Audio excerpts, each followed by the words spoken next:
Necessary Mercy by Reverend Emily.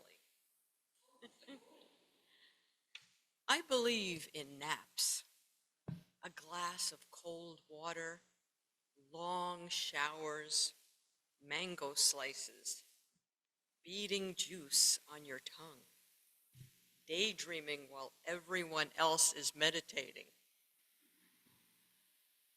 We were made for grace, not for perfectionism or productivity, but for wet cloths on fevered temples, for layered cakes, for the person who holds the door or pays for our groceries.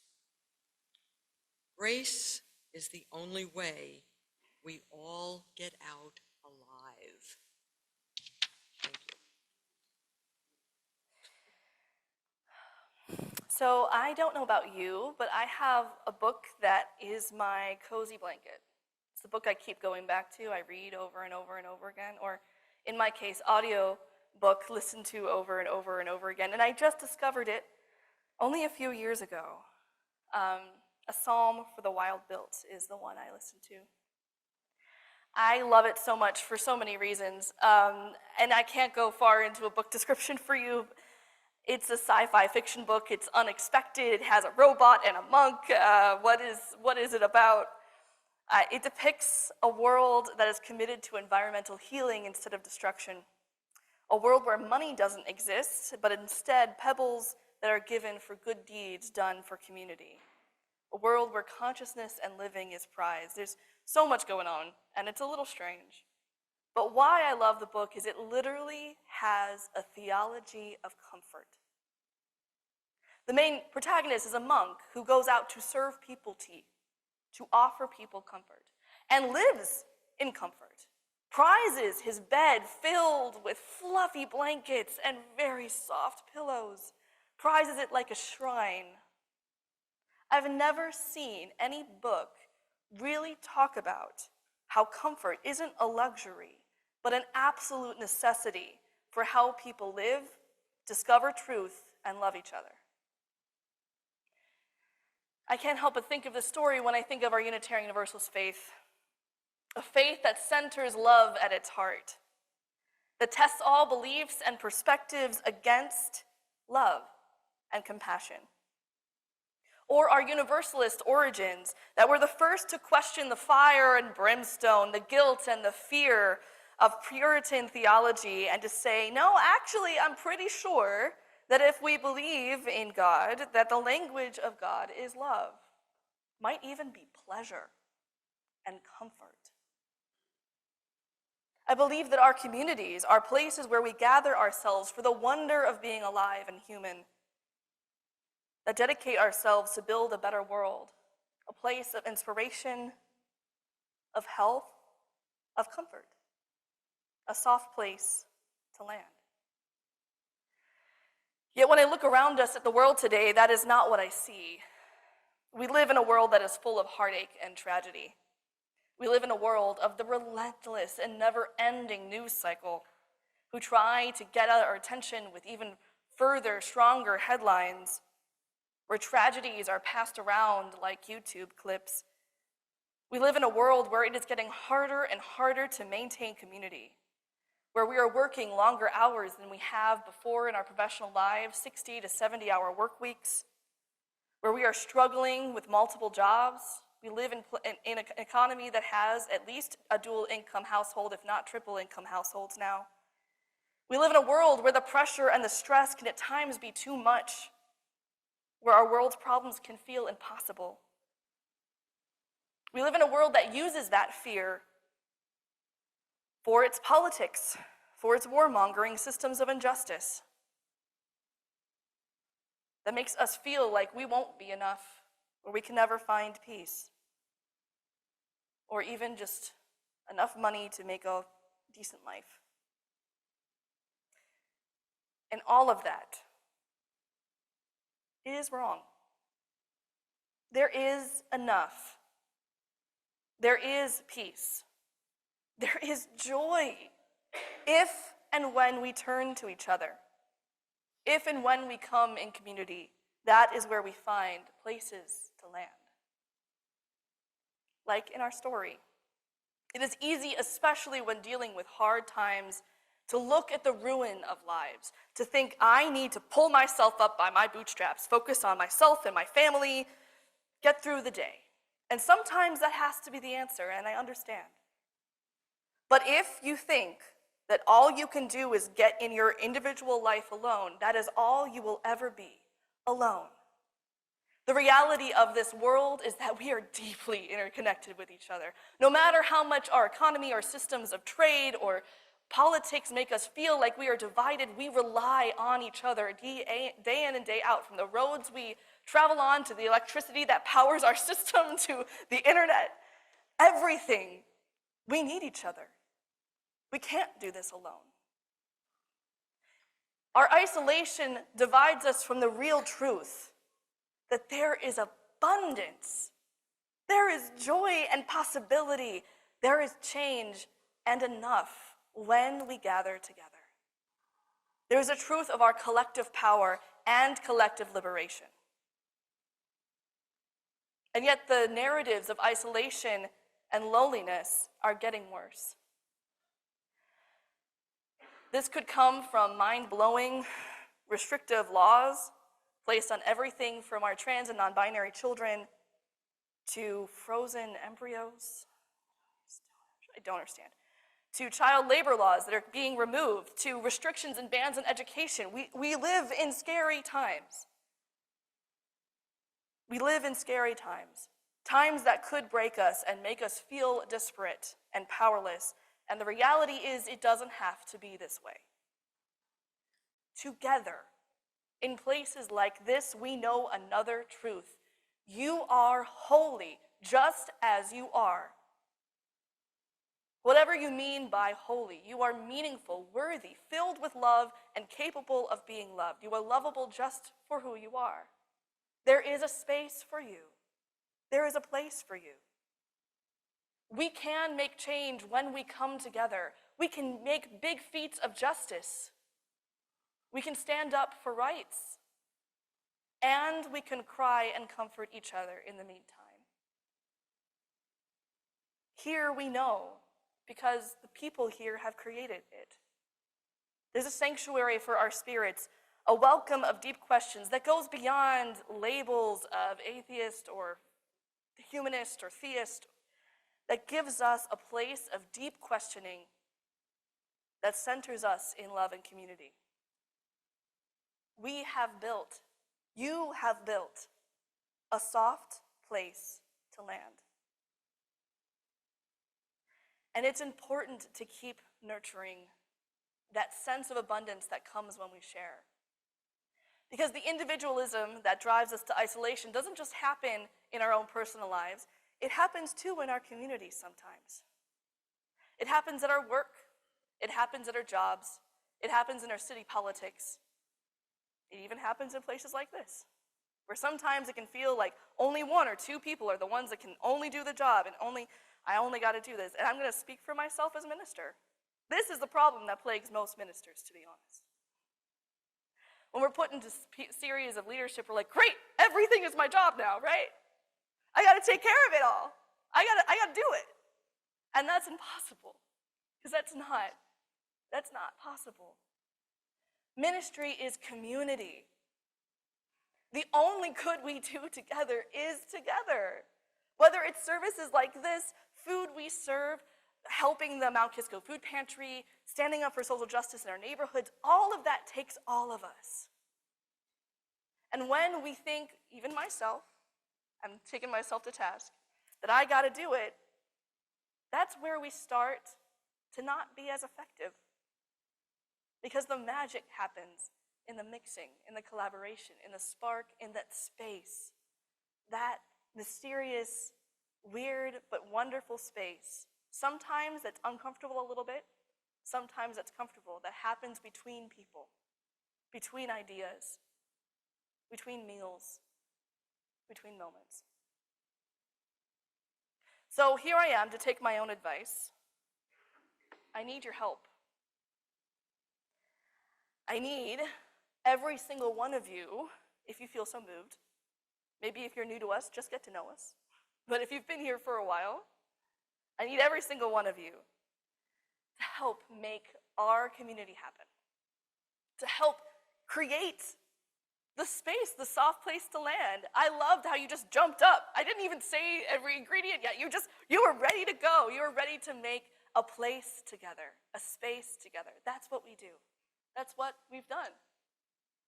In this artwork, in our services, it's the magic and the meaning of what we do together. And I need all of us in it.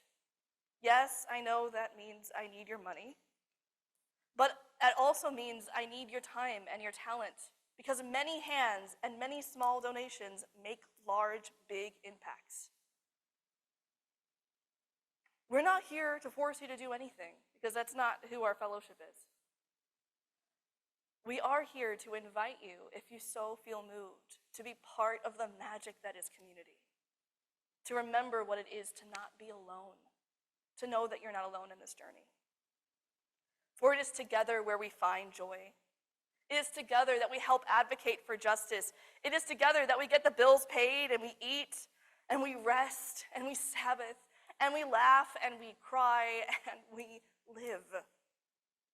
We dream and create and offer each other and our spirits a home, a place to rest and land, a shoring in the busyness of our lives so that we can be ourselves and greet a new day, create a different possibility.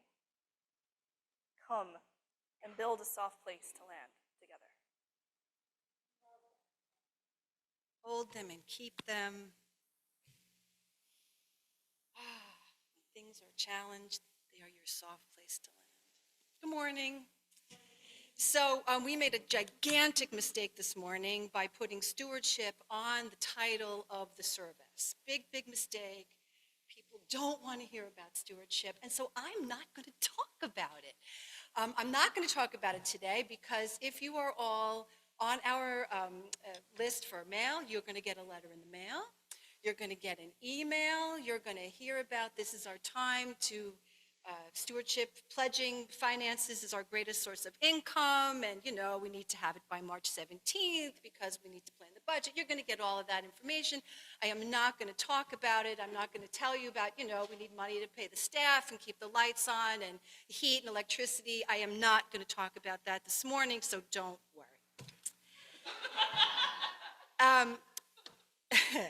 So I am going to talk about a little bit, to jump on to Reverend Emily's her sermon, about why we're here, who we are, what this is here. Some people don't like to say we're a religion. Some people say we're not. Some people bristle at the thought of us being a religion because they were wounded by a religion of their childhood, or they're angry like me that religion has been co-opted and corrupted, the notion of religion.